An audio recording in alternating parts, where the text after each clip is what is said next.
अस्सलाम वालेकुम नाजरीन, पेश आने वाली मुख्तलिफ मुश्किलात से नबुर्द आज़मा होने के लिए मुख्तलिफ इंसान मुख्तलिफ रवैये अख्तियार करते हैं। इस बारे में गुफ्तगू करते हुए एक प्रोफेसर साहब ने कहा कि किसी भी मुश्किल वक्त में आप दो रवैयों में से एक रवैया अख्तियार कर सकते हैं। आप चाहें तो थर्मोमीटर बन सकते हैं और चाहें तो थर्मोस्टेट, इंतखाब आपका है।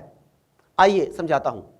थर्मामीटर की यह खासियत होती है कि जब इसे गर्म माहौल में रखा जाता है तो इस गर्मी की वजह से थर्मामीटर का पारा बुलंद होना शुरू हो जाता है और ठंडे दर्जे हरारत में इसका टेम्परेचर कम होने लगता है।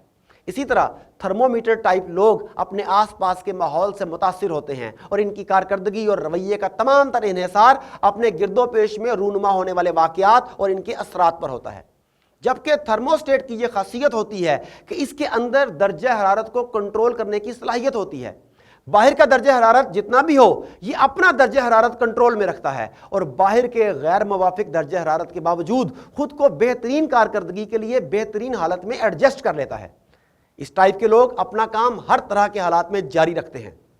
आसपास का माहौल, लोग और रवैये खा कितने ही खराब क्यों ना हो, इनका रवैया और कारकर्दगी हमेशा मुस्बत, हमेशा पॉजिटिव रहती है और यही लोग जिंदगी में कामयाब ठहरते हैं।